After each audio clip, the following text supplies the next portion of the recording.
आप देख रहे हैं समाचार 24। मैं हूं आपके साथ ललित उपाध्याय। मथुरा जिले के छाता विधानसभा से चुनावी रुझान क्या है, इस बात को जानने के लिए आज हमारे साथ चर्चा में मौजूद है हमारे समाचार 24 के प्रधान संपादक डॉक्टर विवेक गर्गाचार्य, जो हमारे साथ मौजूद है। जानते हैं सर, जो मथुरा जिले के छाता विधानसभा में क्या रुझान चल रहा है, इस बात को लेकर के आज बताइएगा।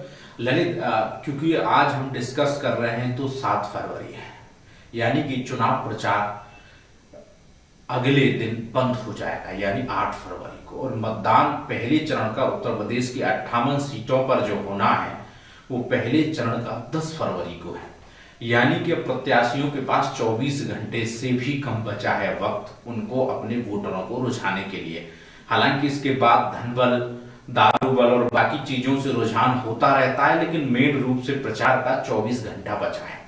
तो अगर हम रुझानों की बात करें तो अभी जो शुरुआती दौर के जो रुझान हैं वो काफी दिलचस्प हम लोगों को छाता में नजर आ रहे हैं।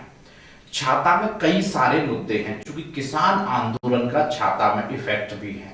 अगर हम यही बात जातिगत आंकड़ों के आधार पर करें तो सबसे ज्यादा छाता में ठाकुरों का बोलबाला है, और उसके बाद दूसरे नंबर पर जाट। और चूंकि छाता से गठबंधन यानी समाजवादी पार्टी और आरएलडी की तरफ से ललित जो प्रत्याशी है वो जाति के ठाकुर है, ठाकुर तेजपाल से।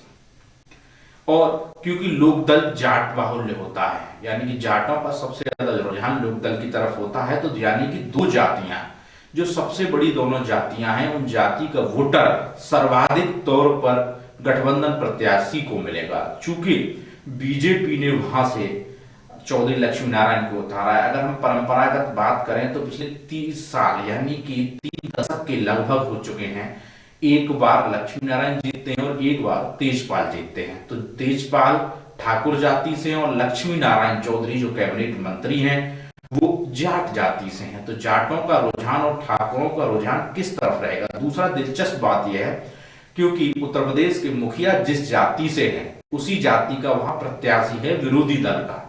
तो हम ये कहें कि अगर जाट पूरा वोट जयंत चौधरी की वजह से गठबंधन के पास जाएगा तो वो भी संभव नहीं है, क्योंकि दूसरा प्रत्याशी जाट है।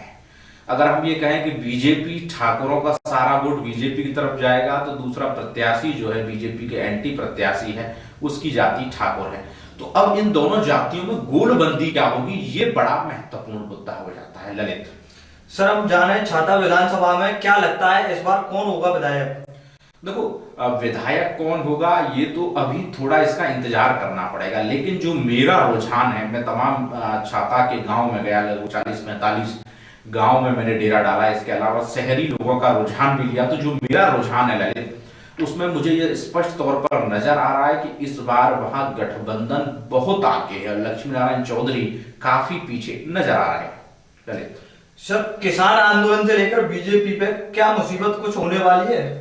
बहुत अच्छा सवाल ललित आपने पूछा, क्योंकि किसान आंदोलन जो है वो कहीं ना कहीं छाता में सर्वाधिक इफेक्ट करने वाला है मथुरा की सारी सीटों पे।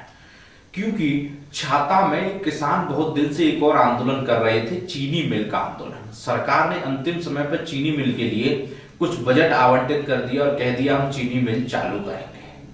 अब किसान इतना मूर्ख तो है नहीं कि सरकार ने कह दिया और किसान मान ले, क्योंकि छाता की चीनी मिल का जो मुद्दा है ना, वो इससे पहले अखिलेश ने भी कहा था चीनी मिल चालू करेंगे, उससे पहले मायावती ने कहा था चीनी मिल चालू करेंगे, राजनाथ ने कहा था चीनी मिल चालू करेंगे।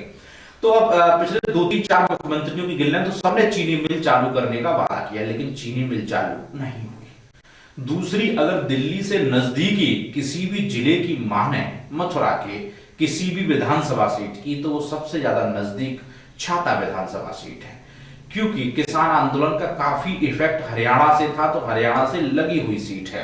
तो हम जब ग्राउंड पर गए तो बीजेपी का किसान आंदोलन की वजह से वहां विरोध बढ़ा है। तो ये एक दिलचस्प रहेगा कि किसान कितना बीजेपी का साथ छोड़कर इस बार गठबंधन के साथ जाता है, ये भी एक दिलचस्प चीज है। ललित सर, छाता विधानसभा से पिछले 24 साल से हम लगातार देखते चले आ रहे हैं कि एक बार लक्ष्मी नारायण, एक बार तेजपाल, क्या अब की बार ये मिथन जो है टूटता हुआ नजर आ रहा है। ललित, बहुत अच्छा सवाल ये भी है कि मिथन इस बार टूटेगा या नहीं। दिलचस्प ये है कि हर बार जिस तरीके से आंकड़ा चल रहा है, मेरे अनुमान के मुताबिक मुझे भी ये लगता है कि ये मिथन टूटने वाला नहीं है।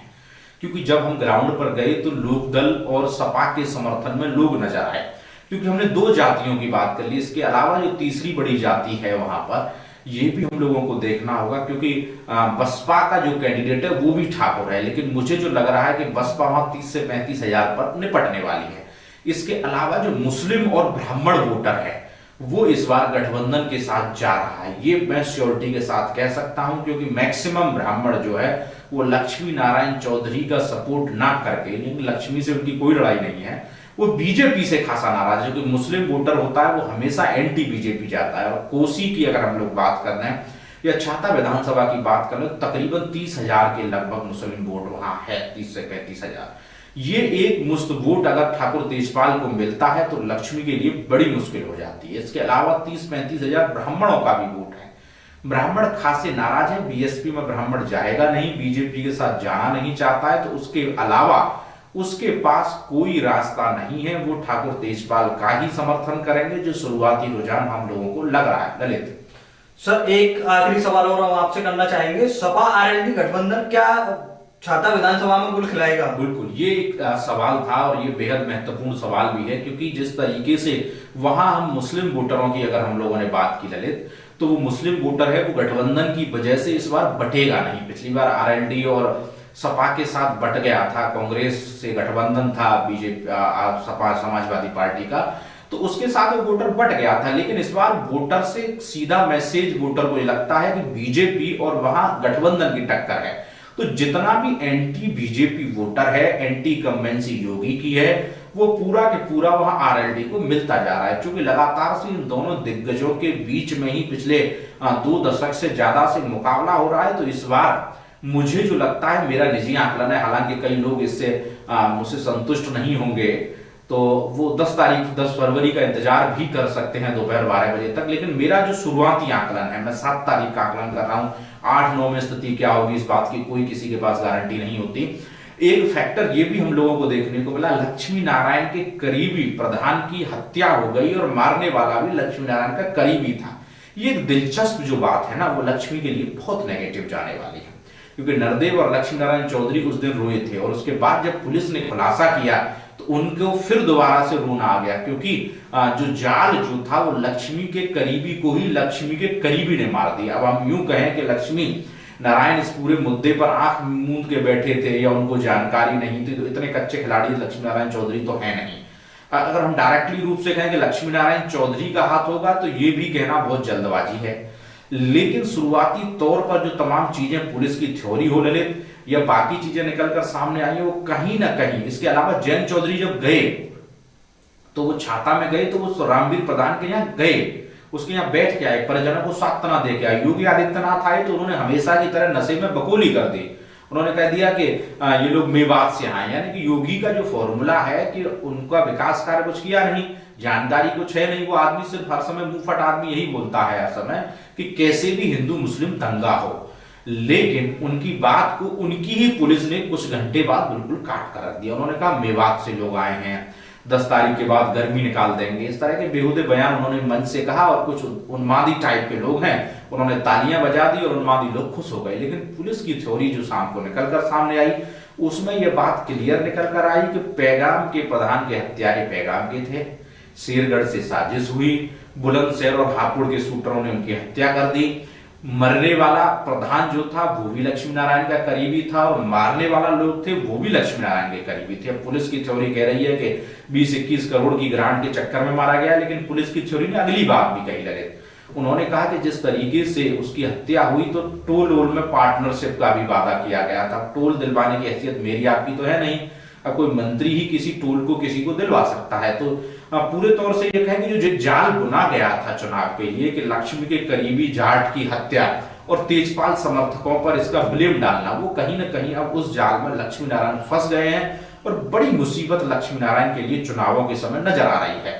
अगर हम पिछले 2 दिन का दोनों का चुनाव का भी देख लें, चुनाव की कैंपेनिंग भी देख लें, तो लक्ष्मी नारायण के चेहरे पर थकान और सिकन नजर आ रही है। तेजपाल के चेहरे पर ऐसा लगता है कि उनके चेहरे पर सिकन नजर नहीं आ रही। जैसे अगर हम ब्राइटली देखें तो अखिलेश यादव तेज तर्रार बोलते नजर आ रहे हैं, मुद्दों पर बोल रहे हैं, और योगी आदित्यनाथ भ्रम की झूठी और बकौली करते नजर आ रहे हैं। कहीं गर्मी निकालने की बात कहते हैं, वहीं अखिलेश जब इस पर रिवर्स जवाब देते हैं ललित, तो वो कहते हैं कंप्रेसर थोड़े हैं योगी आदित्यनाथ। तो एक मुख्यमंत्री की यह भाषा नहीं होनी चाहिए। तो उसी भाषा, उसी ट्रेंड में अब बीजेपी फंसती नजर आ रही है। तो ये छाता विधानसभा का रुझान है ललित।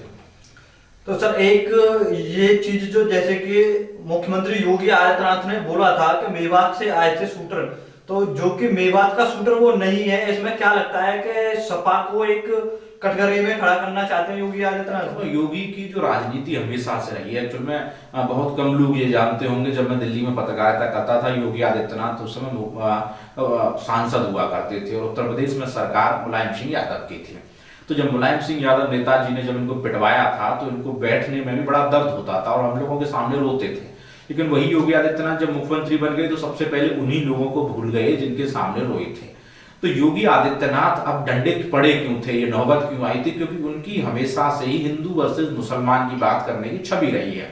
हमेशा वो दंगे की बात करते हैं। जो आदमी पढ़ा लिखा नहीं है वो दंगे की बात करेगा, वो विकास की बात नहीं करेगा। क्योंकि सरकार के पास 4.5 साल 5 साल में बीजेपी कुछ कर तो नहीं पाई, कोई रोड मैप नहीं था, कुछ विकास नहीं था।